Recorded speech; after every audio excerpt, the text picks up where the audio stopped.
Primer partido amistoso de la Vinotinto en noviembre y se lo gana Australia 1-0 con autoridad, pero lo más importante, con buen fútbol. Y esto lo vamos a analizar como siempre con un buen café. ¡Vamos! Buenas cafeceros, bienvenidos a Cafecito Gol, donde nos tomamos un buen café mientras hablamos de fútbol sudamericano. Mi nombre es Rafa y muchachos, vamos a hablar de la Vinotinto que le ha ganado 1-0 a la selección australiana. Un partido donde Venezuela, con muchas piezas distintas, con un DT suplente del DT interino, una Venezuela dirigida por Fernando Aristigueta, vamos a hablar mucho de ese tema también, pues le gana de buena manera a un combinado que va a estar en la Copa del Mundo. Y obviamente este partido, que es amistoso, que más allá del resultado se utiliza para experimentar, para probar, para ir sembrando nuevos jugadores, nos deja un sabor bastante agridulce a toda la comunidad futbolera venezolana, ¿no? Porque es una muestra de lo que pudo haber sido y de lo que no va a ser en esta Copa del Mundo. Un rival de jerarquía y peso en el continente asiático, pese a ser un equipo oceánico y forma parte de la Confederación Asiática. Un equipo como Australia, que llegó a octava final de la Copa del Mundo, complicando muchísimo a Argentina en Qatar 2022. Una Australia que este año, por ejemplo, le ganó a selecciones como Japón y la propia Canadá, que se convirtió en esa piedra de tranca para la Vinotinto y que se convirtió en esa primera pieza negativa en el camino de Venezuela hacia la debacle total que terminó dejando a la Vinotinto fuera de la Copa del Mundo, recordando ese partido obviamente contra Canadá en Copa América. Bueno, a estos dos equipos, a Japón y Canadá, este año esta selección australiana le ganó.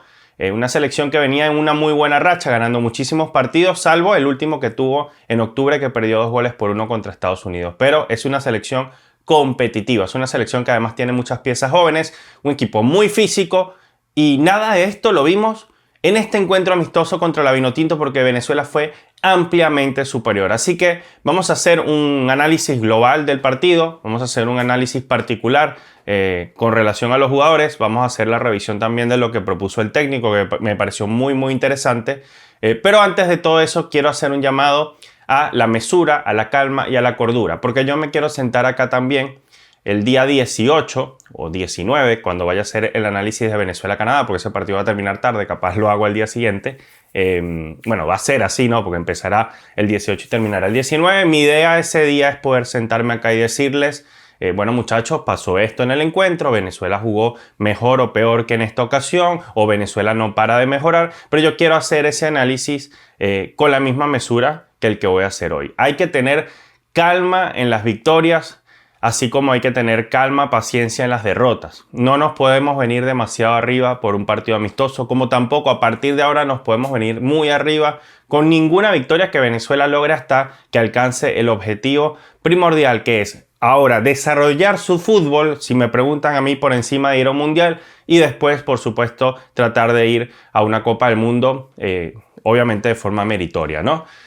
Y para eso hace falta calma, cordura y aprender de los errores del pasado. Les digo esto antes de empezar el análisis porque ya frente a la victoria, más allá de que el análisis amerita destacar el muy buen partido de Venezuela, ya he visto algunos mensajes en redes sociales exagerando y sobreexcitándose con lo que sucedió contra Australia. Es un partido amistoso. Yo no quiero que olvidemos que, por ejemplo, Venezuela en ocasiones anteriores ha logrado cosas como ganarle 3-1 a la selección de Lionel Scaloni, que empezó muy mal un ciclo, después terminó ganando la Copa del Mundo con ese mismo equipo y siendo la selección más poderosa del planeta, con 2 Copas América además encima, y candidata al próximo Mundial. Entonces, un amistoso no define el futuro de una selección, sobre todo sabiendo que todavía no tenemos un técnico fijo asignado, que eso es algo de lo cual podemos hablar más adelante, ¿no? Porque ¿qué vamos a hacer? ¿Qué vamos a hacer con el técnico? Pregunta interesante. Bueno, muchachos, vamos a entrar, ya habiendo hecho ese advice, ese aviso previo, vamos a entrar en el partido.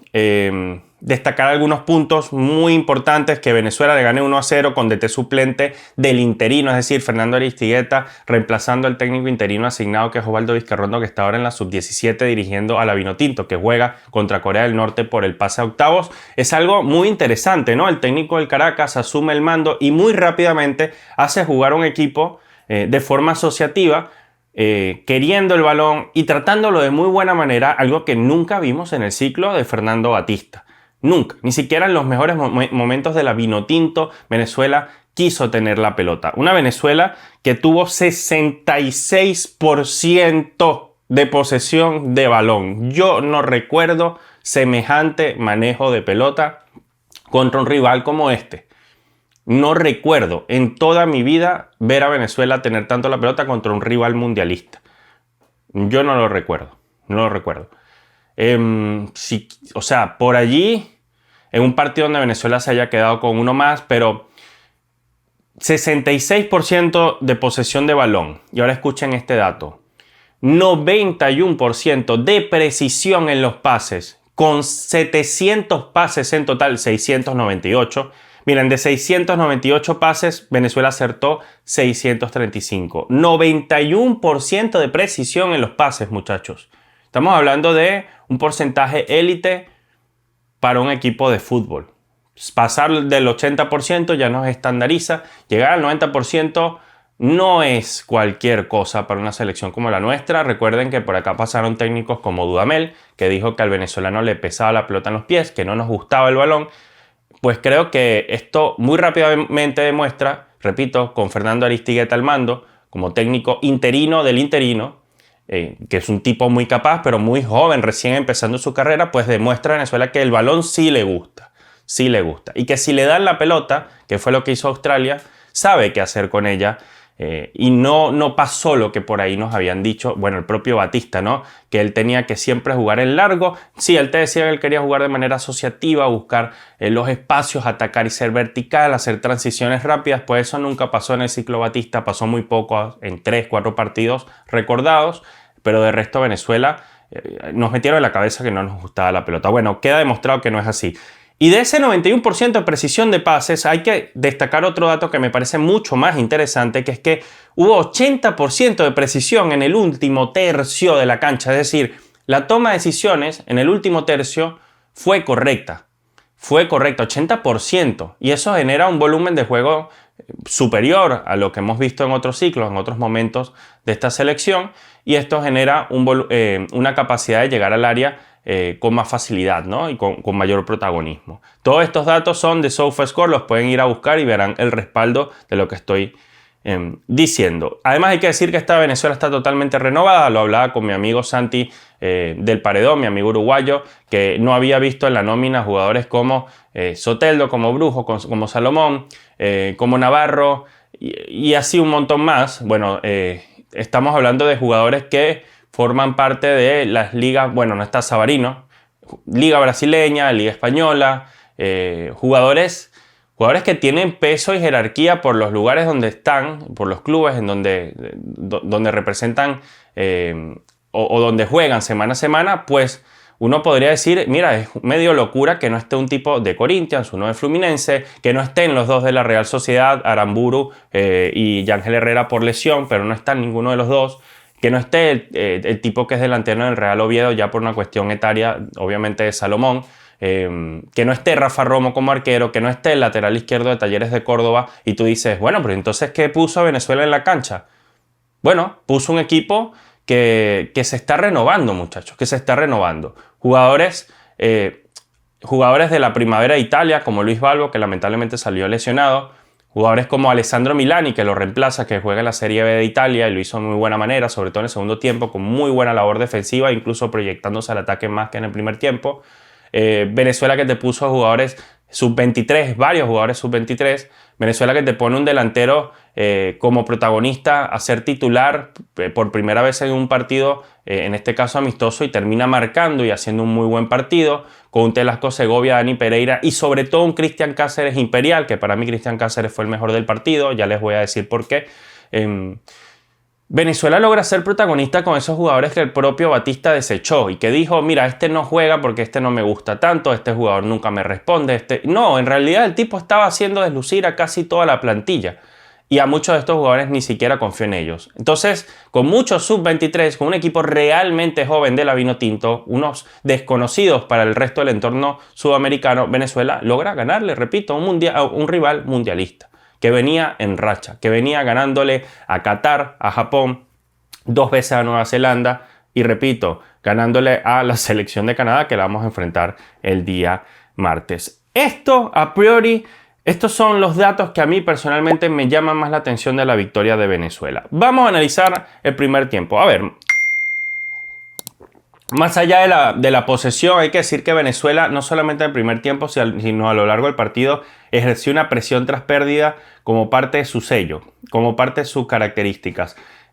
Escuchaba a los comentaristas decir que esto forma parte, sí, es el sello o uno de los sellos principales de Fernando Aristigueta como técnico. Técnico de Caracas, exjugador hasta hace 2 años, de hecho formó parte del ciclo anterior, recontra joven, asumiendo esta responsabilidad, haciéndolo con una faceta que a Venezuela no la vemos sostenerla a lo largo de los partidos. Y esta vez lo hizo durante un encuentro completo y además lo hizo de una manera muy criteriosa. Venezuela casi siempre ganó todos los rebotes, casi siempre ganó las segundas pelotas y ganó la mayoría de los duelos. Se vio una Venezuela muy intensa que se devoró en lo físico a la selección australiana, que si ustedes me preguntan cuáles son sus características, yo diría física, rápida, vertical, que por momentos complicó a Venezuela, ganando algunas espaldas, pero sobre todo física, potente, rápida y vertical. Y no lució de esta manera Australia. Más de un jugador australiano lo vi en el piso, cansado,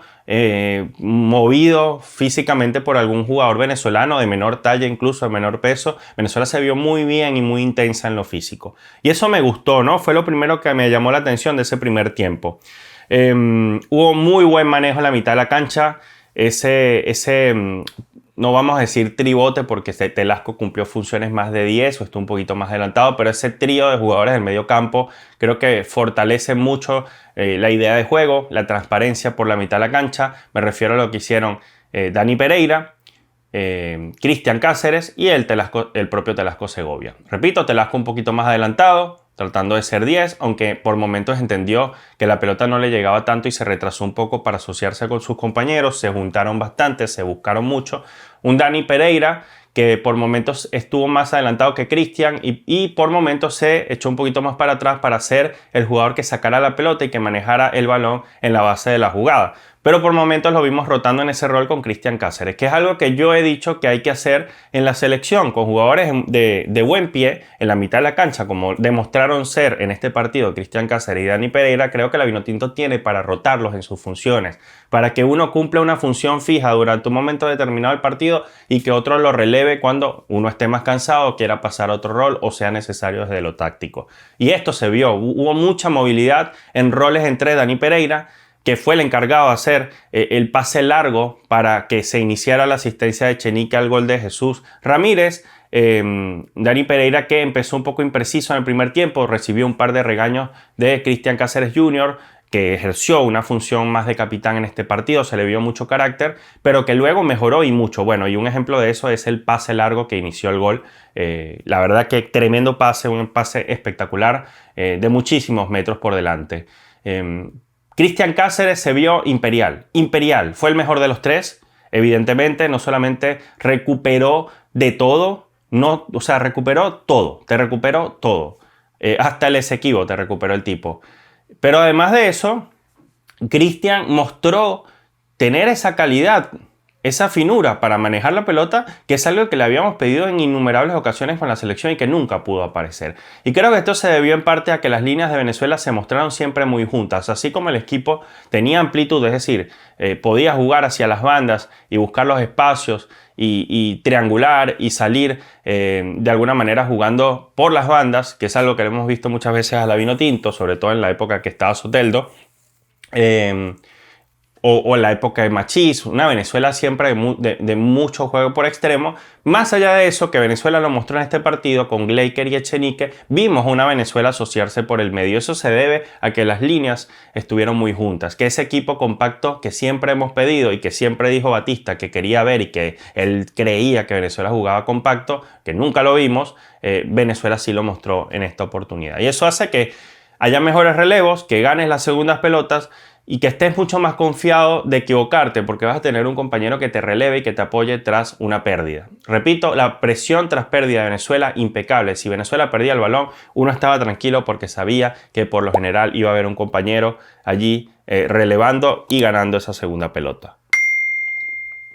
Luego hubo unas jugadas que me preocuparon, unas espaldas ganadas a Teo Quintero, que había sido el mejor jugador de la Vinotinto en el partido contra Argentina, el mejor en defensa, quiero decir, por encima de Ferraresi. En esta ocasión fue al revés, Ferraresi estuvo mejor. Desde mi punto de vista tampoco brilló demasiado, tampoco es que tuvo un partido perfecto Ferraresi, de hecho cometió una falta bastante delicada, faltando pocos minutos para terminar el partido, cosas que no entiendo de un tipo que ya tiene cierta experiencia y liderazgo.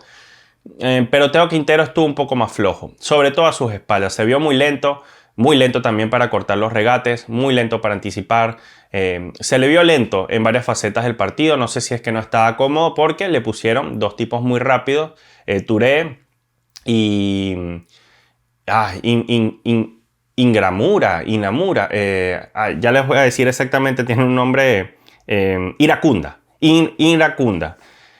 Jugadores muy rápidos el seleccionado australiano y sufrió sobre todo en el primer tiempo, aunque en el segundo tiempo también le pegaron uno que otro baile, pero debo destacar que, es más, si ustedes buscan en SofaScore, la nota de Teo Quintero fue uno de los mejores en defensa según las estadísticas, y cuando ustedes revisan el porqué, uno por allí se va a acordar del partido que ganó bastantes duelos por arriba. Es decir, de cabeza estuvo muy acertado Teo Quintero y le dio mucha seguridad a su compañero. Y honestamente, si uno tuviera que analizar cómo cree uno que le puede hacer daño a un seleccionado australiano, incluso sin conocerlo, pero por su sello futbolístico, uno diría, sí, seguramente Australia te va a ganar de arriba. Porque son tipos fuertes, porque son tipos altos, porque son tipos muy físicos. Esto no pasó. No pasó en los tiros de esquina, no pasó en las faltas, no pasó nunca. Venezuela nunca perdió una pelota por arriba. Y tuvo mucho que ver Teo Quintero, así que eso se lo quiero destacar. Bueno, Ramírez tuvo una de cabeza, una jugada elaborada, bellísima, que termina rematando Jesús Ramírez. La pelota la desvía el arquero, yo no sé cómo. Luego se lesiona Balbo al minuto 21, el lateral izquierdo venezolano, jugador de la Primavera Fiorentina, no quiso salir, su médico le dijo sal, él no quiso. Me encantó ver eso en un jugador de la Vinotinto que está empezando. Un amor propio, yo sé que es peligroso, yo sé que por allí no es el mejor mensaje, pero amigo, se está estrenando con la selección venezolana, estás peleando un puesto, sabes que en Venezuela no sobran laterales izquierdos, pero que tienes a la competencia que es Milani, que hizo un muy buen partido anterior contra Argentina en el amistoso. Y tú no quieres salir de la cancha, pese a que te estás formando hace ya varios años en Italia, no quieres salir de la cancha, no te quieres ir. Y te empeñas en que el técnico te deje. Eso para mí fue lo que premió Fernando Aristigueta y me encantó ver esa actitud de un jugador venezolano. Yo vi más amor propio en este partido de estos jugadores, más allá que fueron amistosos. Ronald Hernández, lateral derecho, besándose el escudo en el himno nacional. Yo vi más huevos en este partido que lo que vi en el lamentable encuentro ese de 6-3 contra Colombia, que fue la verdadera burla, ¿no? Tipos que ahora andan criticando que no fueron convocados y que la verdad jugaron un cierre eliminatoria para el olvido. Me gustó lo de Balbo. Bueno, ingresa Milani hace un partido un poco timorato al ataque al principio, se le vio impreciso, se le vio cometiendo algunos errores, fallando algunos pases, pero en el segundo tiempo la mejoría de Milani fue abismal. Tanto así que fue uno de los jugadores que más me terminó gustando. Un partido muy bueno en defensa, es un tipo muy prolijo defendiendo, pero después cuando tuvo que ir al ataque, trianguló con sus compañeros dos veces para terminar haciendo la banda, hacer una de carrilero, pisar el área y rematar él mismo una jugada que si terminaba en gol, creo que era uno de los goles más lindos que le iba a recordar a la Vinotinto desde que veo fútbol. Imagínense ustedes, o sea, jugada muy bonita por izquierda. Gran partido de Milani, sobre todo en lo defensivo y repito, al ataque también se mostró, más allá de que no pudo mandar un centro a lo largo del encuentro, ¿no? Porque obviamente Australia después se sintió un poquito más cómodo en la cancha e impidió algunos ataques de Venezuela. El equipo jugó a 1 y 2 toques, sobre todo a 2 toques. Veía mucho eso de recibir la pelota y jugarla rápido, o sea, no se tardaba demasiado en pensar trasladar, en qué hacer con el balón. Venezuela siempre supo qué hacer con la pelota y siempre encontró espacios, pero es porque los compañeros se ofrecían por una orden y una decisión táctica.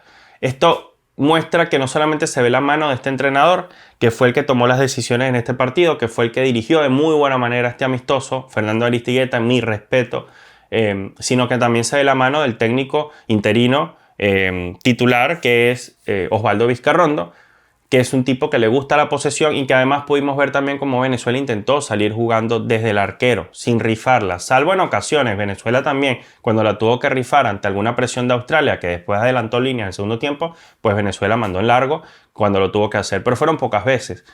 Contreras, que tuvo un par de atajadas muy importantes, claves, vitales, diría hasta 3, pero tuvo 2-2-2 muy fuertes que pudieron haber sido gol.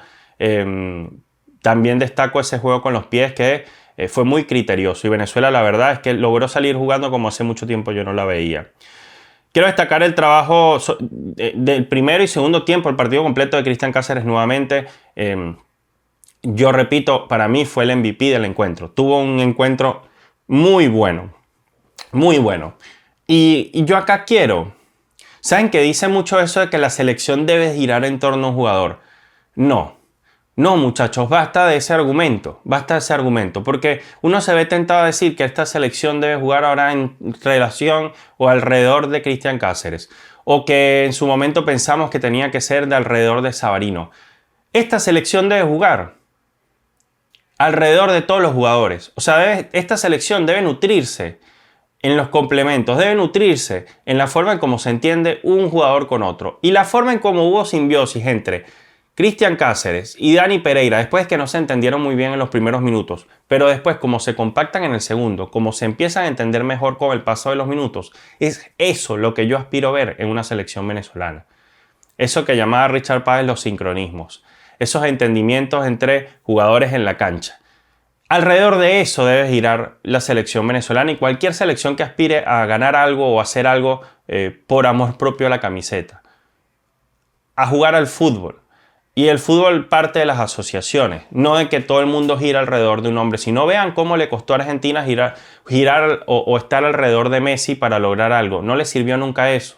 Tuvieron que apelar al juego colectivo y a que Messi entendiera que tenía respaldo en varios jugadores para lograr la Copa del Mundo que lograron en 2022. Así que el partido de Cáceres es monumental, pero es una pieza más del ajedrez, es una pieza más del tablero de esta Vinotinto que aspira al fin poder meterse en una Copa del Mundo, esperemos en 2030. Yo decía que estaba analizando el primer tiempo, continúo siendo un poco global en el análisis, pero al fin y al cabo, muchachos, el primer tiempo de Venezuela fue muy sólido. Logra el gol al minuto 38, al minuto 39, producto un pase largo, ya les decía, Dani Pereira. Hay una muy buena jugada por banda de Echenique que recibe muy bien, la baja, entra al área, algo que uno le pide a los extremos venezolanos, pisar el área, con mucho criterio lo hace. Echenique es un tipo que decide muy bien, yo lo recuerdo en el Caracas hacerlo bastante bien, ahora lo hace en Cincinnati, pisa el área y su decisión es regatear corto a un jugador, dejarlo sembrado y darle una pelota muy precisa, muy sencilla, muy clara al 9. A Jesús Ramírez, que se estrena como titular y marca gol. Lo que debe hacer un delantero que quiere ganarse un puesto. Este tipo, que es uno de los goleadores de la Liga Portuguesa, ya debe haber decaído un poco en el ranking, pero llegó a ser top 1, demuestra que está para selección y que hace un partido muy decente, que se asoció con sus compañeros, aunque en menor medida que los extremos, claramente está, que tuvo que finalizar algunas jugadas y no le pesó el balón para hacerlo, que tuvo par de jugadas adicionales para marcar gol y estuvo a nada un cabezazo a quemarropa que saca el arquero y otro al ángulo que también la saca el arquero, estuvo a nada de hacer otro gol más, quizás pudo haberse ido con hat-trick. La verdad es que estuvo muy bien Jesús Ramírez, estuvo muy bien Echenique, que no solamente dio este pase, sino que fue incisivo por derecha y estuvo, repito, muy bien Dani Pereira en ese pase y a lo largo del partido. Telasco Segovia no fue el jugador que más brilló en el primer tiempo, pero sí fue uno de los que más brilló en el segundo tiempo. Y esto me llama poderosamente la atención porque Telasco es uno de esos tipos que a partir del minuto 60 ya uno empieza a sentir que va a perder fuego, que va a perder potencia, que va a perder físico. Y en esta ocasión pasó al revés. Se convirtió a partir del minuto 60, cuando yo dije ya está fusilado, le está diciendo a mi papá por mensaje, ya está fusilado, sáquenlo. Demostró que tenía un segundo aire. Y esto es algo que Miami no ha podido hacer, porque no sé si es que le dan la confianza. Y resulta que acá mejoró. A partir del minuto 60 se convirtió en el número 1 de la Vinotinto junto a Cáceres, que repito que su rendimiento en general estuvo perfecto.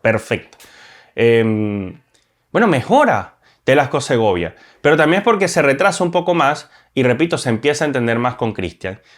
Y fue el que dio pausa, fue el que dio tranquilidad, pero también fue el que se ofreció para salir a contragolpear y a generar asociaciones en ataque con Venezuela cuando ya Australia había adelantado las líneas. Así que muy buen partido de Telasco, no brilló en exceso. Y repito, el primer tiempo para mí no fue bueno, pero el segundo tiempo fue bastante positivo, bastante bueno. Una faceta que por allí es menos de box to box, menos goleadora, porque Telasco es un tipo que tiene gol. Es una posición más como la que cumplía en Casapía, la que vimos en este partido, y creo que por momentos Venezuela carece de eso, ¿no? Y está bueno que Telasco venga a ayudar. Se pareció más a un partido al que haría Yangel Herrera, pues me gustó verlo en esa faceta. Tiene que correr de atrás Yangel Herrera en este equipo. Ojo que cuando Yangel está bien y ahora con unos técnicos que parecen entender mejor el talento de la Vinotinto, creo que Yangel puede aportar cosas a esta selección. Porque no olvidemos que estábamos matando no solamente a Yangel, sino a Cristian Cáceres, y ya nos dimos cuenta que quizás por allí el problema no solo era del jugador, sino de motivación y de su técnico. Los tipos no le creían a los técnicos anteriores. Más allá de que quizás se llevaran muy bien, la idea no se entendía y no llegaba clara. Y nos dimos cuenta en 2 amistosos, porque el amistoso contra Argentina también fue bastante correcto.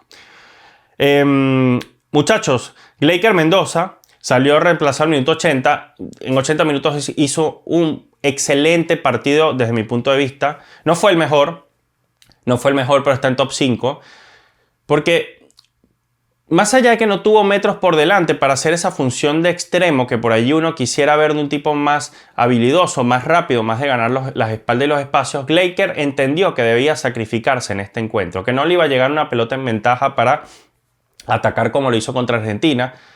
Y dijo, yo me voy a sacrificar, yo voy a retroceder, voy a correr toda la cancha, voy a robar pelotas, no voy a cometer faltas en esos robos y voy a ofrecer balones a mis compañeros para yo poder salir como una bala y contragolpear. Eso lo hizo Gleiker a partir del minuto 20, a partir del minuto 25, no estaba apareciendo prácticamente, el más peligroso era por derecha Echenique, él dijo, yo quiero ser protagonista.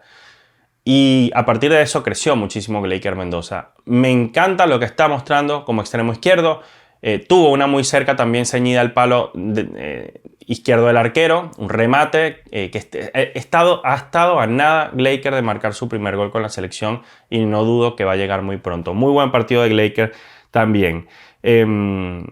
Ahora, vamos a hablar ya un poquito del segundo tiempo. Creo que he nombrado prácticamente a todos los jugadores. Por cierto, no dije que Venezuela jugó con 4-2-3-1. Muy clarito desde mi punto de vista. Uno va leyendo los nombres y dice, claro, 4-2-3-1.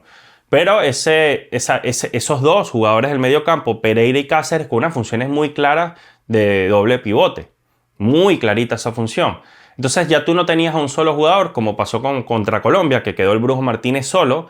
Que Brujo, yo no sé si vuelves a esta selección, para que sepas, papá.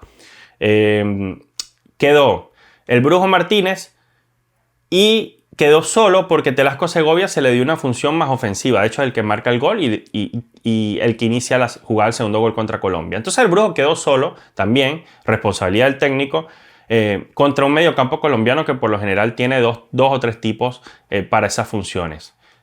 Fijas, ¿no? Tipos fijos. Richard Ríos, Lerma o Lerma y otro más, casi siempre cumpliendo esas funciones en el medio campo, y por eso Venezuela se vio tan mal en esa ocasión, ¿no? Aislados los mediocampistas. Bueno, en esta ocasión vimos dos tipos con funciones de doble pivote, muy claro, un doble 5, un doble 6, como Cáceres y Pereira, fijos allí, fijos. Entiéndanse, juega en el medio y de paso tienes un Telasco Segovia que se puede retrasar y convertirse esto en un tribote. Y se puede soltar porque tiene dos respaldos atrás. No uno, dos respaldos. Dos tipos que te van a manejar la mitad de la cancha. Al fin Venezuela juega por el medio, Dios mío. Bien, muchachos, bien. Continúo. Ya para ir cerrando, pues no quiero que este video se haga más largo de lo que ya es, porque van varios minutos. A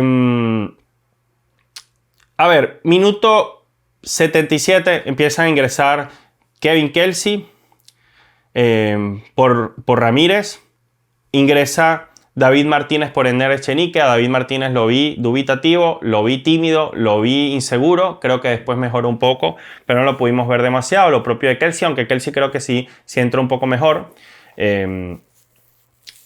Siento que si hay algo que le debo criticar a este equipo o a esta presentación de Aristigueta, es que los cambios entraron muy tarde y creo que fue por temor a ver algo distinto a lo que se estaba mostrando en cancha. Pero claro, Australia necesitaba el empate, no quería perder con una selección que quedó fuera del Mundial, obviamente que no, y adelanta líneas y trata de ser un poco más incisivo, mete cambios, jugadores frescos, y Australia empieza a tener un poco más de protagonismo con la pelota. Por momentos le quita el balón a Venezuela en ese segundo tiempo y no entraban los cambios, no entraban. Minuto 70, 77, ahí fue que llegaron los primeros cambios y eso me preocupó, ¿no? Yo decía, pero que entren los cambios, que entren los cambios. Más allá del cambio por lesión de Balbo, no había frescura en la Vinotinto y se notaban todos muy cansados. Y recordar que Venezuela juega pronto contra Canadá. Entonces yo dije, y los cambios para mí llegaron tarde. Entonces no pudimos ver demasiado ni a Kelce, ni a David Martínez, ni a Lacaba, ni a Tucaní, que entraron también de cambio por Gleiker y Telasco. Yo hubiera querido ver algunos minutos adicionales de estos jugadores, que Lacaba cometió un par de faltas de retroceso delicadas, pero también salvó en un retroceso a Venezuela una jugada clave también, que se perfilaba a Australia para marcar. Un muy buen retroceso de Lacaba, que ya lo he hablado con mi amigo Manuel Antonetti. Manu Antonetti dice que Lacaba hubiera sido muy buen lateral izquierdo o muy buen carrilero. Y yo siento que este tipo todavía está como para reconvertirlo, porque yo no sé si Matías Lacaba es un extremo tan útil en esta selección venezolana. Primero, pues no ha logrado sentarse en ningún club a donde va. Y creo que además tiene otros nombres por delante y ya ha recibido varias oportunidades con la Vinotinto y casi nunca se luce. Casi nunca, o muy pocas veces. No recuerdo un buen partido con la selección, más allá de que haya tenido pocos minutos. Usarlo de carrilero, porque yo le veo retroceso, le veo capacidad para volver y le veo marca, le veo robo de balón. Ahora, si lo hace con criterio, no puede cometer faltas ingenuas como las que cometió, que hizo que Venezuela sufriera algunos centros al área. Afortunadamente, como digo, ahí sí apareció el buen juego aéreo de Teo Quintero, que se mostró muy sólido y que creo que además Ferraresi también por arriba estuvo bien. Pero me hubiera gustado ver un poco más de los jugadores que entraron de recambio. Contreras tuvo una tapada clave en el 86, hubo otro error de Teo Quintero. Yo repito, creo que Teo fue el más flojo del partido, más allá de que haya ganado esos duelos importantes de cabeza, ganó uno también por debajo. Yo creo que eso elevó su nivel. Bueno, en resumen, muchachos, Venezuela se devoró físicamente a Australia. Yo creo que esto sería lo que más destaco. Ese equipo poco intenso, envejecido, con poca garra, con poco fútbol. En esta ocasión fue todo lo contrario. En un partido amistoso, ciertamente.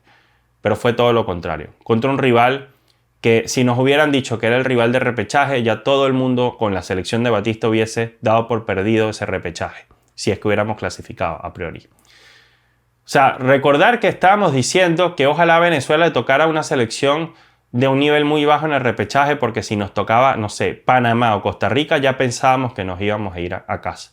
Así de baja estaba nuestra autoestima futbolística. Y así de bajo sigue, porque seguimos dolidos y muy golpeados. Bueno, ¿qué tal? O sea, le podemos ganar a selecciones que han llegado recientemente a octavos de final de un mundial. Se puede, con un equipo alternativo, con tipos que nadie sabe, o sea, en el continente nadie sabe quién es Ender Echenique todavía, por ejemplo. Y miren lo buen jugador que es.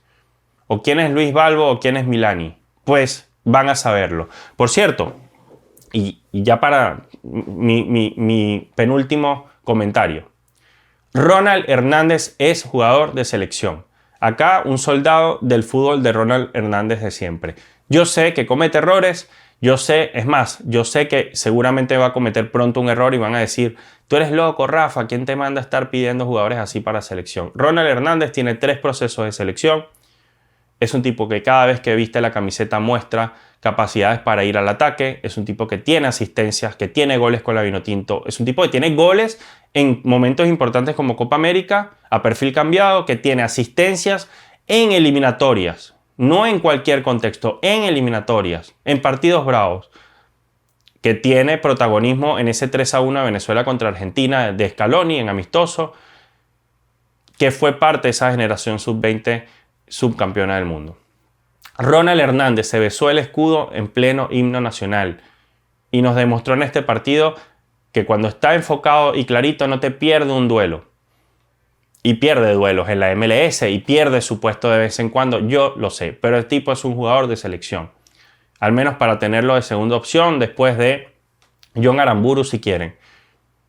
Pero a mí me demostró en este partido que está para jugar y que puede ser titular sin ningún tipo de inconveniente. Porque de paso te hizo la banda en más de una ocasión y miren que lo hizo con mucho criterio. Y se metió por dentro en más de una ocasión. Como hemos visto a Daniel Muñoz en Colombia, guardando las distancias, claro está, pues lo vimos también a Ronald asociarse, meterse por dentro y buscar después un pase con su compañero al vacío y después él desdoblarse.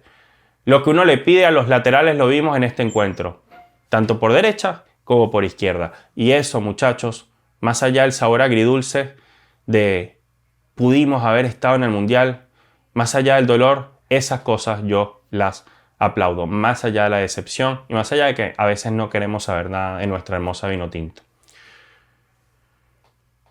Cierro con esto.